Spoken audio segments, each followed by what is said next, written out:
नमस्कार दोस्तों, मेरा नाम है मयंक पांडे और मैं आपका स्वागत करता हूं आपके अपने लर्नेविल चैनल पर। दोस्तों, आज हम बैडले एंड हिच के वर्किंग मॉडल को डिस्कस करेंगे। ये DSSB एग्जाम के लिए पूरी तरह इंपॉर्टेंट है और आपके मल्टीपल टेक्स्ट और रिक्वेस्ट्स की वजह से हमने इस क्लास को बनाया है। तो आइए इस क्लास को शुरू करते हैं। इस वर्किंग मॉडल को समझने से पहले दो टर्म जान लेते हैं, स्टोर रूम और वर्कशॉप। ये क्या होता है, बहुत अच्छे से समझिएगा। स्टोर रूम एक तरह से स्टैटिक होता है, ठीक है। ये स्टैटिक इसलिए होता है कि कोई चीज़ आप वहाँ रख रख के भूल जाते हो, ठीक है। तो स्टोर रूम एक तरह से स्टैटिक होता है। वर्कशॉप एक ऐसी जगह होती है जहाँ पे आप चीज़ों को रखते भी हो और प्लस उनको यूज़ भी करते हो, ठीक है। रखते भी हो और यूज़ भी करते हो, तो ऐसा प्लेस होता है वर्कशॉप। आई होप ये दो बातें क्लियर होंगे, ठीक है। तो अब बात करते हैं मॉडल से रिलेटेड चीज़ें। बात समझिएगा, इस मॉडल के प्रतिपादक कौन थे? एलन बैडले और ग्राहम हिच। हमने बात कर ली इस पे। 1974 में इसकी शुरुआत हुई और स्टार्टिंग में इसमें सिर्फ 3 घटक थे। कितने थे? सिर्फ 3 घटक थे। बाद में सन 2000 में संशोधन करके इसमें चौथा घटक जोड़ा गया, एपिसोडिक बफर, ठीक है। अब इस मॉडल का मुख्य विचार क्या है? वर्किंग मेमोरी एक वर्क बेंच है। यहाँ पे वर्क बेंच को आप वर्कशॉप समझिए, ठीक है। अब आपको ये कॉन्सेप्ट तुरंत समझ जाएंगे। वर्किंग मेमोरी एक वर्कशॉप है जहां जानकारी को प्रोसेस किया जाता है। यहाँ पे आप अपनी जानकारी को रखते भी हैं और उसको प्रोसेस भी करते हैं, उसको यूज भी करते हैं। स्टोर रूम में क्या होता है? स्टोर रूम में आप रख के सामान भूल गए, ठीक है, उसको याद नहीं कर रहे हैं, ठीक है। तो ये होता है स्टोर रूम का हाल। और वर्कशॉप में आप चीज़ों को यूज कर रहे होते हैं। आई होप अब आपको मेन कॉन्सेप्ट इस थ्योरी का समझ में आ चुका होगा। स्टोर रूम को किसी एग्जांपल से समझते हैं। सपोज कोई मोबाइल नंबर है 8423 समथिंग, ठीक है। आपने क्या किया? आपने इस नंबर को अपने STM में रखा, मतलब शॉर्ट टर्म मेमोरी में, ठीक है। शॉर्ट टर्म मेमोरी में रखा, लेकिन इसको रिपीट नहीं किया, तो आप कुछ देर बाद इसे भूल जाओगे, ठीक है। मतलब ये टेम्परेरी स्टोरेज हुआ स्टोर रूम में, है ना। आपने इसको कुछ देर के लिए बस याद किया और फिर आप भूल गए, ठीक है। तो ये क्या हो गया? ये स्टोर रूम पे आपका स्टोरेज हो गया। वहीं अगर आप वर्कशॉप की बात करें, ये आपका वर्कशॉप है, ठीक है। तो सपोज आप जो चीज़ मैंने वर्कशॉप के लिए आपको बताया कि आप जो भी अपने पास रखते हो और यूज़ करते हो वो होता है वर्कशॉप में। सपोज 23 + 15 है, ठीक है। तो आपने 23 को अपने ब्रेन पे रखा, 15 को अपने ब्रेन पे रखा और ध्यान दिया कि इसको जोड़ना है, ठीक है। तो आपने क्या किया? 38 ऐड कर लिया। तो ये एक ऐसी जगह है जहाँ पे ये नंबर्स भी आपने स्टोर कर लिए और कुछ कैलकुलेट भी किया, कुछ प्रोडक्टिविटी भी की। तो ये हो गया आपका वर्कशॉप। आई होप ये बात क्लियर होगी, ठीक है। अब चलते हैं उस हिस्से पे जहां से क्वेश्चंस आपके एग्जाम पे बहुत ज़्यादा आते हैं, ठीक है। ये 2 को इग्नोर करिएगा। वर्किंग मेमोरी के मुख्य 4 घटक, the 4 components of working memory, ठीक है। पहला है आपका सेंट्रल एग्जीक्यूटिव, मतलब केंद्रीय कार्यकारी।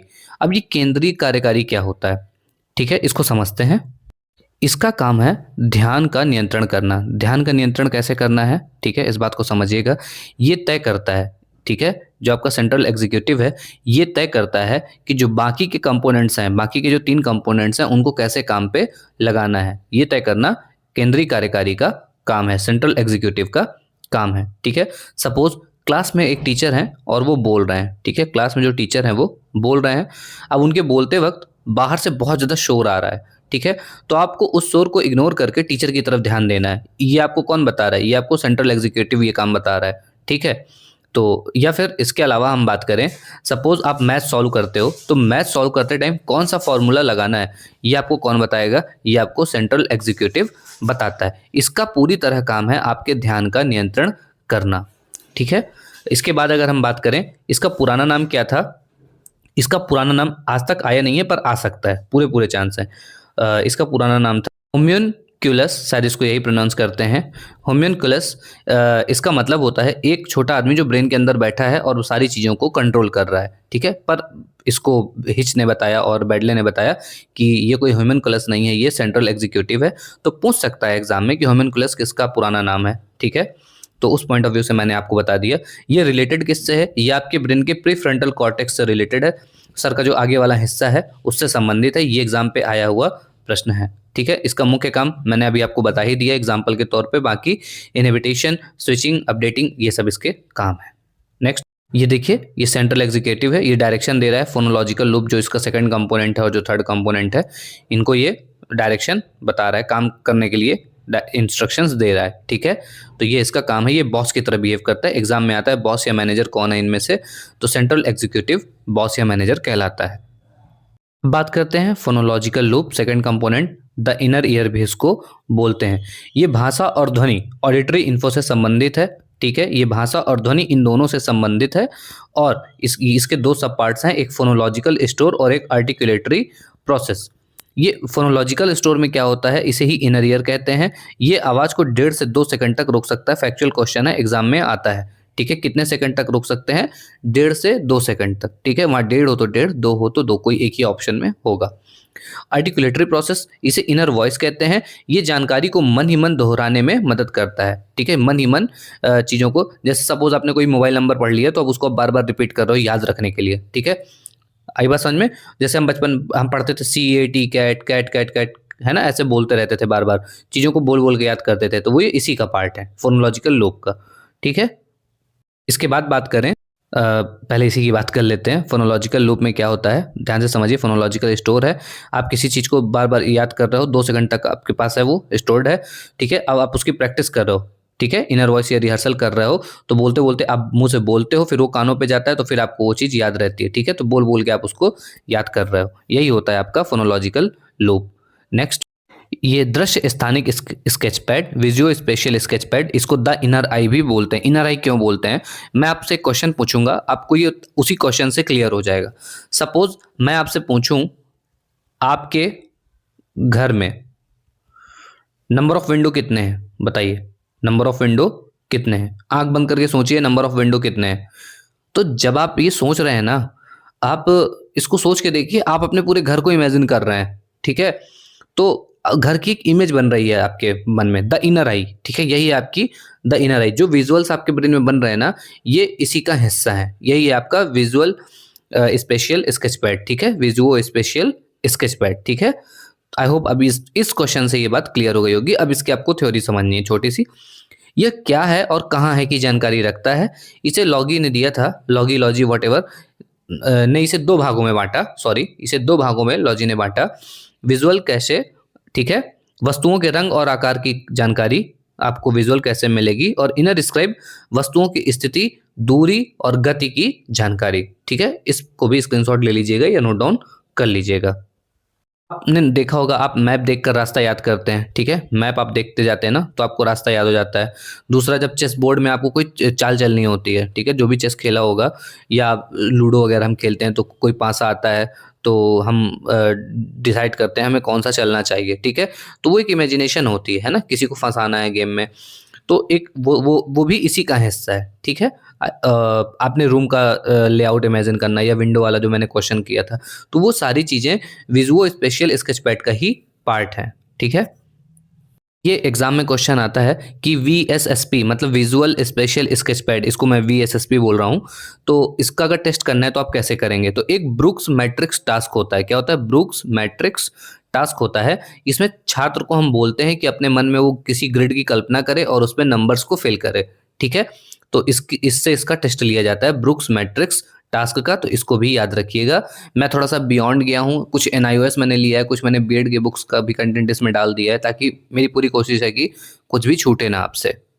नेक्स्ट टॉपिक छोड़िए, इसी टॉपिक पे ही देखिए, इनर स्क्राइब और विजुअल कैशे को देखिए। ठीक है, क्या थिंकिंग प्रोसेस चल रहा है। ठीक है, ये कुछ थॉट चल रहा होगा, कौन सी चाल चलनी है, ये जो भी आप बोल दीजिए। ठीक है, तो ये ब्रेन पे ही, अपनी इमेजिनेशन पे ही स्केचेस बन रहे हैं। ठीक है, फिगर पे। तो यही होता है आपका VSSP।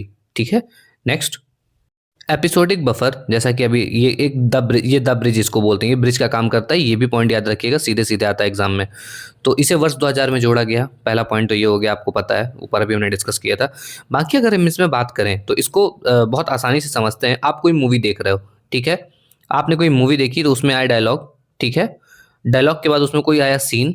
ठीक है, और सीन के बाद कोई एक्सपीरियंस पहले का आपने उसमें जोड़ दिया। क्या कर दिया? कोई अपना एक्सपीरियंस पुराना जोड़ लिया। आपने देखा डायलॉग, ठीक है, आपने देखा सीन, और आपने कोई एक्सपीरियंस जोड़ लिया। अब मेरी बात समझिएगा, आपने डायलॉग देखा, ठीक है, तो डायलॉग फोनोलॉजिकल, सुनने से संबंधित हो गया, है ना, फोनोलॉजिकल लूप से रिलेटेड हो गया। ठीक, आपने कोई सीन देखा, सीन देखते वक्त क्या होता है? इमेज। क्या होता है? इमेज। ठीक है, तो आपने कोई इमेज देखी, तो ये आपका VSSP मतलब विजुअल स्पेशियल स्केच पैड से रिलेटेड हो गया। ठीक है, आपने उसमें एक एक्सपीरियंस भी ऐड ऑन कर लिया, और ये आपका एलटीएम है, लॉन्ग टर्म मेमोरी, आपने उसमें कोई अपनी मेमोरी भी ऐड ऑन कर ली। तो अब यहाँ पे हुआ क्या, आपका फोनोलॉजिकल लूप भी आ गया, आपका वीएसएसपी भी आ गया, आपने कोई लॉन्ग टर्म मेमोरी भी उसमें शामिल कर ली। अब ये सब कंबाइन हो गया है ना, ये तीनों चीजें कंबाइन हो गई, और इन सब से एक एक नई मेमोरी बन गई आपकी, या एक यूनिटरी एपिसोड क्रिएट हो गया। ये एपिसोडिक बफर का मतलब इन सारी चीजों को कंबाइन करके एक एपिसोड जैसा फॉर्म हो गया। ठीक है, आपने पता लगा लिया कि यार मैंने ये सीन देखा है, मैंने इससे पहले भी कभी कुछ देखा था, तो हीरो क्यों दुखी होगा, ठीक है, उसकी हीरोइन उसे छोड़ के चली गई होगी, या कुछ दूसरा रीजन होगा, या उसकी माँ मर गई होंगी। तो वो सीन देख के आपने उस चीज की कल्पना कर ली। ठीक है, तो एक साथ बहुत सारे कंपोनेंट जहां पे जुड़ जाते हैं, द ब्रिज का काम करता है एपिसोडिक बफर, और एक नया एपिसोड जैसा बन जाता है, तो वो होता है आपका एपिसोडिक बफर। ठीक है, एपिसोडिक बफर। आई होप ये बात क्लियर होगी, मैंने बहुत अच्छे से इसको एक्सप्लेन किया है। इसका स्क्रीनशॉट ले लीजिएगा ताकि आपको कंफ्यूजन ना हो। ठीक है, थ्योरेटिकल समझ लेते हैं। यह विजुअल, ऑडिटरी और लॉन्ग टर्म मेमोरी की जानकारी को आपस में जोड़कर एक यूनिटरी एपिसोड बनाता है। ये इस लाइन का पूरा मतलब मैंने अभी अभी आपको समझा दिया। ठीक है, इसकी क्षमता लगभग 4 चंक्स होती है। ठीक है, ये भी पॉइंट याद रखिएगा, एग्जाम में आता है। ठीक है, इसकी क्षमता लगभग 4 चंक्स होती है। ठीक है, और अगर ये चीजें एक साथ कोऑर्डिनेट नहीं कर पा रही हैं, द ब्रिज नहीं काम कर पा रहा है इनके, तो आपको उस सीन का सेंस ही नहीं समझ में आएगा, अर्थ ही नहीं समझ में आएगा। कभी कभी आप बोलते हो यार ये मूवी अच्छी नहीं थी, ठीक है, या ये स्टोरी अच्छी नहीं थी, क्यों? क्योंकि ना तो उसका आगा समझ में आ रहा, ना तो उसका पीछा समझ में आ रहा। ठीक है, कोई सीन ही नहीं वहां पे क्रिएट हो रहा है। ठीक है, वहीं पे आप किसी मूवी को बहुत अप्रिशिएट करते हो, लाइक बाहुबली, है ना, क्योंकि आपको पूरी स्टोरी की कहानी समझ में आ रही है। ठीक है, तो आई होप ये बात क्लियर होगी, मैंने काफी अच्छे से इसको एक्सप्लेन किया है। यहाँ पे देखिए ये एक एपिसोडिक बफर कैसे बन रहा है, ये सेंट्रल एग्जीक्यूटिव, ठीक है, उसके बाद फोनोलॉजिकल लूप बन रहा है, कोई मूवी चल रही है ना, ठीक है, तो फोनोलॉजिकल लूप भी बन रहा है विजुअल स्पेशल ग्रिड में, और लॉन्ग टर्म कोई मेमोरी भी आपकी आ रही है, तो मस्त बढ़िया एक एपिसोडिक बफर क्रिएट हो रहा है। ठीक है, और इसे और आसान अगर आपको समझना है तो आप सपोज आप बच्चे से बोलो, अब बच्चे के संदर्भ में जानते हैं, आपने बच्चे से बोला कि describe a picnic you enjoyed. ठीक है, describe the picnic you enjoyed, ऐसी पिकनिक के बारे में डिस्क्रिप्शन दो, वर्णन करो जहां मैं तुमको लेके गया हूं, ऐसा कुछ। तो अब वो वहां पे बारे में जब डिस्क्राइब कर रहा होगा, लिख रहा होगा, तो क्या सोचेगा, लिखने से पहले वो क्या क्या सोच रहा होगा, वो जगह इमेजिन करेगा जहां वो गया है। ठीक है, उसके बाद उसे वहां दोस्तों के साथ जो उसने बातें की हैं, ठीक है, वो याद आएंगी, दोस्तों की बातें वो याद आएंगी। तीसरा, वहां पे उसने पिकनिक में क्या खाना खाया है, खाना याद आएगा, जो भी मजे किए हैं वो याद आएगा। तो ये सारी चीजें आपस में जुड़ेंगी और मेमोरी का एक प्रॉपर एपिसोड्स क्रिएट करेंगे, एक एपिसोड क्रिएट करेंगी। ठीक है, और फिर उसको आंसर राइटिंग में आसानी हो जाएगी। तो यही है एपिसोडिक बफर।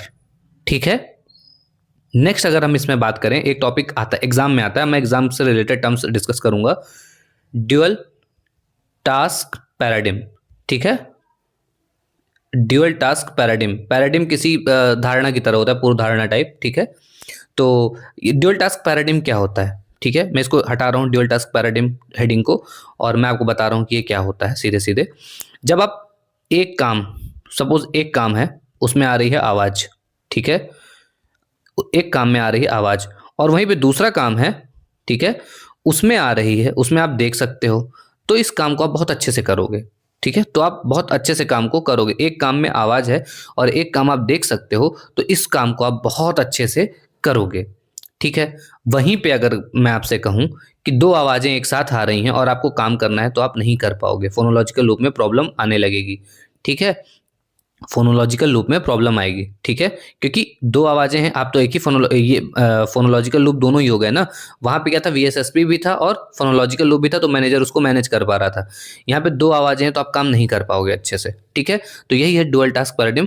क्या हम दो काम एक साथ कर सकते हैं? हाँ कर सकते हैं, पर उनकी जो सिचुएशन है वो अलग अलग होनी चाहिए। ठीक है, यहीं पे एक टर्म आता है कॉग्निटिव लोड। मैं बहुत तेज पढ़ा रहा हूँ, एग्जाम पास में है और बहुत सारा कंटेंट आपको देने की कोशिश है मेरी। कॉग्निटिव लोड, कॉग्निटिव लोड क्या होता है, बहुत ध्यान से समझिएगा। जब धारण क्षमता सीमा से निश्चित होती है, किसी भी चीज़ की धारण क्षमता निश्चित होती है, ठीक है, जब वो कैपेसिटी से ऊपर जाने लगता है तो कुछ भी आप धारण नहीं कर सकते हो। तो जिस निश्चित सीमा तक आप धारण कर सकते हो वही होता है कॉग्निटिव लोड, ठीक है। और अगर वो ज़्यादा हो जाएगा तो वो हो जाएगा कॉग्निटिव ओवरलोड, ठीक है। वैसे पेपर में ओवरलोड से क्वेश्चन आता है, कॉग्निटिव ओवरलोड से। तो काम की क्षमता सीमित है, क्या है, काम की क्षमता सीमित है, ठीक है। काम की क्षमता सीमित है क्योंकि बहुत ज़्यादा जानकारी से कॉग्निटिव ओवरलोड हो जाता है। आई होप ये बात क्लियर होगी, ठीक है। अब आगे बात करते हैं इसी थ्योरी की लिमिटेशंस की। किसकी बात करेंगे, लिमिटेशंस की। तो बहुत छोटे छोटे लिमिटेशंस हैं। मॉडल क्या नहीं बताता, मॉडल ये नहीं बताता कि जब सेंसरी मेमोरी से चीज़ें वर्किंग मेमोरी की तरफ जा कैसे रही हैं, सेंसरी मेमोरी से वर्किंग मेमोरी की तरफ चीज़ें कैसे जा रही हैं ये नहीं पता चलता, ठीक है। मैं इसको लिख के नहीं रख सकता, आप प्लीज़ इसको नोट डाउन कर लीजिएगा। सेंसरी मेमोरी से चीज़ें वर्किंग मेमोरी की तरफ कैसे जा रही हैं ये मॉडल एक्सप्लेन नहीं करता, ये पहला पॉइंट है। दूसरा पॉइंट है, जो सेंट्रल एग्जीक्यूटिव है ना, ये अपने आप में बहुत ब्रॉड कॉन्सेप्ट है, ठीक है। सेंट्रल एग्जीक्यूटिव अभी भी समझना बहुत डिफिकल्ट है, क्यों, क्योंकि इसकी जो संरचना है वो जटिल है, इसकी जो वर्किंग है, जो इसका वर्किंग प्रोसेस है वो जटिल है, इसका जो वर्किंग है या वर्किंग प्रोसेस है वो जटिल है, इसलिए इसको भी समझना कठिन है, ठीक है। इसके बाद लगातार मैं बहुत जल्दी जल्दी बहुत सारे पॉइंट्स दे रहा हूँ आपको। इन iOS का पॉइंट देता हूँ। किसी भी बच्चे में इंडिविजुअल डिफरेंसेस होते हैं, ठीक है। किसी भी बच्चे में इंडिविजुअल डिफरेंसेस होते हैं, तो हर बच्चे का जो वर्किंग मॉडल है वो भी अलग होता है। क्या होता है, अलग होता है। किसी भी बच्चे में इंडिविजुअल डिफरेंसेस होते हैं, इसलिए उसका वर्किंग मॉडल भी अलग होता है, ठीक है। आई बात समझ में। तो बच्चा अगर किसी चीज़ को नहीं समझ पा रहा है ना, तो उसको सिखाने की ज़रूरत है स्टेप्स में। ये तो खैर मैंने अपनी तरफ से बता दिया, ठीक है। कॉग्निटिव लोड थ्योरी आपको समझ में आ गई है, कॉग्निटिव ओवरलोड मैंने बता दिया है। और आइए अब क्वेश्चंस को करते हैं। कुछ चीज़ें मैंने अभी भी रखी हैं आपके लिए, important for DSSB। Word length effect क्या होता है, लंबे शब्दों को याद रखना कठिन होता है क्योंकि वे 2 सेकंड के लूप से ज़्यादा जगह लेते हैं, ठीक है। ये होता है वर्ड लेंथ इफेक्ट। अगर फोनोलॉजिकल सिमिलैरिटी इफेक्ट की बात करें, सुनने में एक जैसे शब्द पेन, हैंड, टेन याद रखने में कठिनाई होती है, इसलिए वो स्टोर होने में भ्रम पैदा करते हैं। ये इफेक्ट याद रख लीजिएगा, पता चला एग्जाम में आ जाए तो सर के ऊपर से निकल जाए। आर्टिकुलेटरी सप्रेशन क्या होता है, यदि आप दादा दादा बोल रहे हैं और साथ में आप कुछ पढ़कर याद नहीं कर पाएंगे तो इनर वॉइस आपकी व्यस्त हो जाएगी, मतलब बोल भी रहे हैं और पढ़ने की कोशिश भी कर रहे हैं तो प्रॉब्लम क्रिएट होगी। इसके बाद अगर हम बात करें कक्षा के लिए शिक्षण रणनीतियाँ, बहुत ज़्यादा जानने की जरूरत नहीं है इसमें। कॉग्निटिव लोड आपको पता है। ड्यूअल कोडिंग थ्योरी, पढ़ाते समय बोलें भी और चित्र भी दिखाएं, इससे दोनों स्लॉट इस्तेमाल होंगे तो लर्निंग बेहतर होती है, ठीक है। चंकिंग, बड़ी जानकारियों को टुकड़े में बांटें, ठीक है, छोटे छोटे टुकड़ों में बांट कर दें, जैसे फ़ोन नंबर 10 डिजिट के बजाय 5-5 टुकड़ों में याद कराएं, ठीक है। स्पेशल नीड डिस्लेक्सिया वाले बच्चों को अक्सर फोनोलॉजिकल लूप कमजोर होता है, उन्हें विजुअल एड से पढ़ाना ज़्यादा प्रभावी होता है। ये एग्जाम के लिए इंपॉर्टेंट पॉइंट है, इसको थोड़ा दिमाग में रखिएगा, ठीक है। मैं थोड़ा तेज बोल रहा हूँ, उसके लिए सॉरी। एग्जाम आपका बहुत पास है। और आइए अब हम प्रश्नोत्तरी की तरफ चलते हैं अपने। एनले बैडल के अनुसार, इसको बैडली भी पढ़ सकते हैं आप, वर्किंग मेमोरी का वह कौन सा घटक है जो अटेंशन को नियंत्रित करता है और अन्य स्लेव सिस्टम्स को निर्देश देता है, बताइए कौन है। तो उसमें है आपका सेंट्रल एग्जीक्यूटिव, ठीक है, द बॉस जिसको बोलते हैं। अब ये स्लेव सिस्टम क्या है, देखिए आपके 4 हैं कंपोनेंट, 4 में से पहला है आपका सेंट्रल एग्जीक्यूटिव, ठीक है।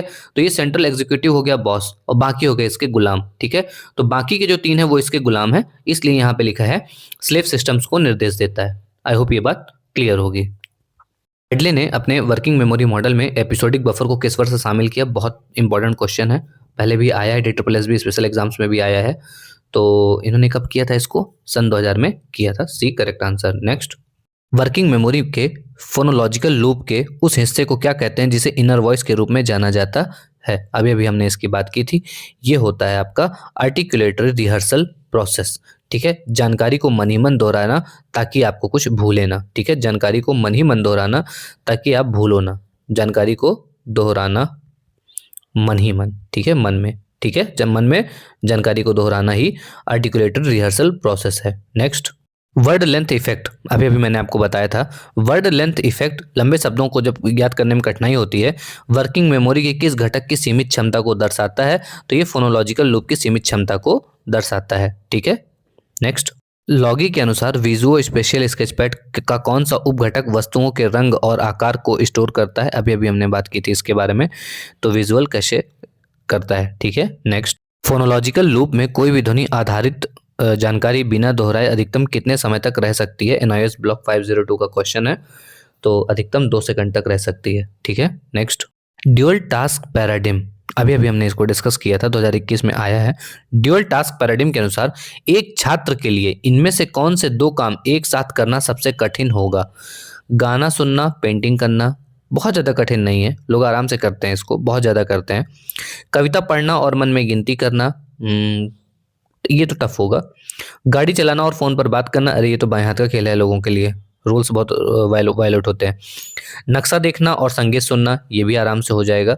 तो क्या करना ज़्यादा कठिन होगा? तो बी, कविता पढ़ना और मन में गिनती करना, ये बहुत ज़्यादा डिफ़िकल्ट हो जाएगा, बाकी सब आसान काम है। बहुत आराम से समझिएगा, आप एक ही चैनल में 2 काम कर रहे हैं। आप कविता भी पढ़ रहे हैं और मन में गिनती कर रहे हैं, क्या ये संभव है कि आप एक साथ इसको कर लें? बहुत दिक्कत होगी आपको, ठीक है?